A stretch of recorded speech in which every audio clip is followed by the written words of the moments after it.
আমাদের দেশে এই ধরনের বিবেক জাগ্রততে আমি খুব কম দেখেছি। আমি খুব সিনসিয়ারলি চাই যে এই রকম নির্বাচন পর্যবেক্ষক দল আরও বেশি করে হোক, কিন্তু তাদের পর্যবেক্ষণ যা সেটা অনেস্টলি করুক এবং খুব সাহসিকতার সাথে সবার সামনে সেটা প্রকাশ করুক। কিন্তু এইটা দেখিনি এই পর্যন্ত। এই দেশে খুব বড় ইতিহাস হয়েছে, ধরেন শামসুজ্জোহা সাহেব রাজশাহী ইউনিভার্সিটিতে 69-এর আগে যে জীবন দিয়েছেন একজন শিক্ষক, এই ধরনের সর্বশেষ যেটা আমরা আবু সাইদকে দেখলাম আছে। কিন্তু কিছু কিছু লোক আছে সোকল সিভিল সোসাইটি কিংবা মনে করেন যেটা এই নির্বাচনের পর্যবেক্ষণের কমিটি হয়েছে, এরা হলো সেই ধরনের সিভিল সোসাইটি যারা খুব সিভিল ভদ্রলোক সুবোধ বালকের মতো। ওখানে গোলমাল হয়েছে ওটা তো আমার দেখার বিষয় নয়, আমি আমার কাজ করছি। এবারে ড্রয়িং রুম ইন্টেলেকচুয়ালিজমের মতো। এখন পৃথিবী হলো পাবলিক ইন্টেলেকচুয়ালিজম, জনগণের থেকে শিক্ষা নিয়ে জনগণকে আপনারা পরামর্শ বলবেন এবং তাতে যাতে জনগণের উত্থান হয় সেই রকম সাহস নিয়ে কি আমরা কাজ করছি? যেমন ধরেন আমার কাছে মনে হয়েছে যে আপনারা এই উদ্যোগটা নিলেন খুবই ভালো, কিন্তু আমি আপনাদের সম্পর্কে কিছু জানি না। আপনারা কয়েকটা সংগঠন মিলে শুরু করেছেন, এই সংগঠনগুলো এই কাজগুলো করছেন। হোয়াট ইউ রিয়েলি অবজার্ভ, এই পর্যন্ত কি দেখেছেন? আমরা রাজনৈতিক দলগুলো যে অভিযোগগুলো করছি, আমরা কি ফালতু অভিযোগ করছি? আমরা যে সরকারের নিরপেক্ষতা নিয়ে প্রশ্ন করছি, আমরা যে সরকারের ক্ষমতার অপব্যবহার নিয়ে প্রশ্ন করছি, আরও অনেকগুলো কথা বলছি। মানে এক উপদেষ্টা শত শত কোটি টাকা তার নির্বাচনের জন্য ব্যয় করছেন, তার নিজের কনস্টিটিউন্সি দিচ্ছেন, ঢাকার 3টা কনস্টিটিউন্সি দিচ্ছেন। আপনাদের এই ব্যাপারে তো কোনো বক্তব্য নাই, মনে করেন কি না যেটা অন্যায়? ঠিক এরকম করে ধরেন আরও ক্ষমতার যতগুলো অপব্যবহার হয়েছে সেগুলো কি বলছেন? এখনই বলেন না ভোটের পরে যে বলবেন, এটা বিশ্বাস করা যাবে? এখন এই সরকারের জন্য বলছেন না, আর তখন নির্বাচনের পরে যারা জিতবে, এখনই তো গুনে গুনে পুলিশ চলে। পুলিশের কাছে মামলা দিতে গেলে যদি দেখে যে না এই লোক জিতে তো ক্ষমতায় যেতে পারে, মামলাই নেয় না। এরপরে যখন ভোট হবে না, ভোটের দিন ভোটের বাক্স বগলের নিচে হাঁটা দিল, ও যদি দেখে যে ওই ক্ষমতায় যাবে, তাহলে পুলিশও কিছু করবে না।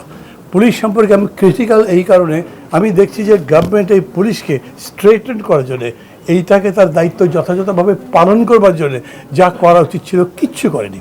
2বার প্রফেসর ইউনূস তাদের সাথে বসেছেন, তাদের বলবার কথা ছিল দেখো এত বড় একটা অভ্যুত্থান হয়েছে, অনেক ঘটনা ঘটেছে, তোমাদের উপর একটা ট্রমা তৈরি হয়েছে, পুলিশকে পিটিয়ে মানুষ গাছে লটকে রেখেছে, ভয় হয়তো পাচ্ছ, কিন্তু আমি তোমাকে অ্যাসিওর করছি এরকম ঘটনা আর ঘটবে না।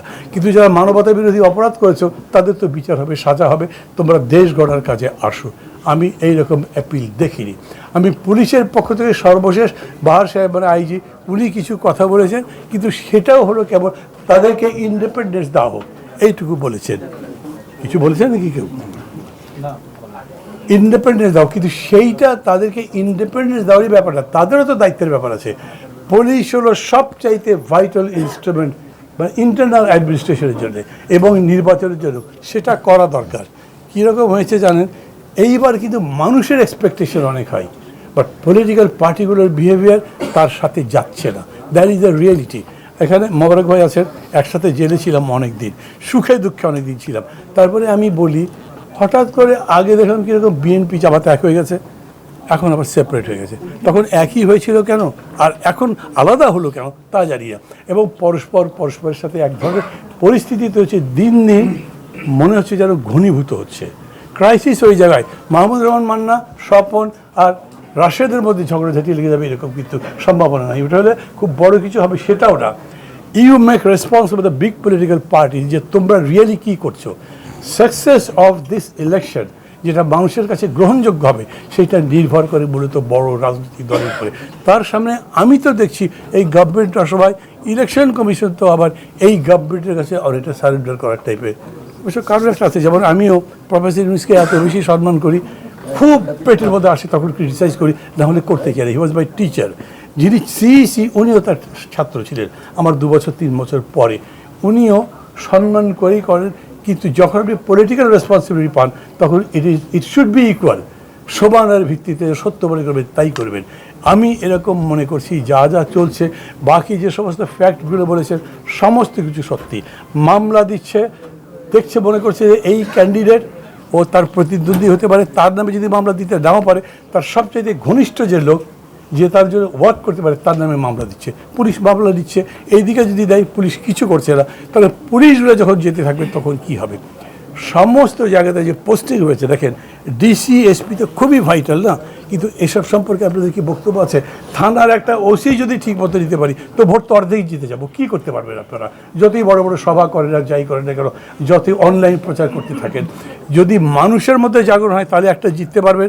আর তা যদি না হয় তাইলে এখন থেকে আমি আপনাদের কাছে প্রত্যাশা করব যে এগুলোর উপর আপনারা বলেন কোথায় কোথায় কতগুলো অ্যানোমালিজ হচ্ছে, এখন থেকে স্পষ্ট এবং তার রেমেডিও বলেন, তাহলে আপনাদের জন্য ভালো হবে। লাস্ট কথা হচ্ছে যে মানে এটাও যে করতে পারবেন কতগুলি সন্দেহ করবার কারণ কি, আমি আপনাদের স্ট্রাকচার সম্পর্কে জানি না।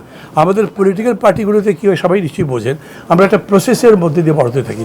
মেবি কলেজ জীবনে শুরু করেছি 70-75 বছর পর্যন্ত ওটাই করছি, আমাদের সারেন্ডার করতে হবে, আমাদের অন্য কনসিডারেশন নাই। কিন্তু আপনারা যে স্ট্রাকচার করেছেন, আপনাদের উদ্যোগ, তাদের ব্যাকগ্রাউন্ড কী, আপনারা কি চাকরিজীবী, আপনারা কীভাবে আছেন, আপনারা যে নতুন নতুন অবজারভার অ্যাপয়েন্ট করছেন, যাদেরকে ফিল্ড অফিসার বানাচ্ছেন, তারা কারা, কীভাবে অ্যাপয়েন্ট করছেন, তাদের কি বেতন দেন, ওদের কি পারচেস করা সম্ভব?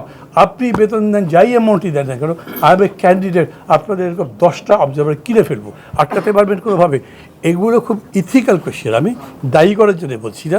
টোটাল বিষয়টা বুঝে নির্বাচন পর্যবেক্ষণ টিমগুলো যদি যেরকম করে আপনার ফেডারেশন টাইপের একটা কিছু করেছেন, তো এইরা যদি ফাংশন করে এখন থেকে, আমি মনে করি তার ইলেকশন আরও বেশি পজিটিভ হতে পারে।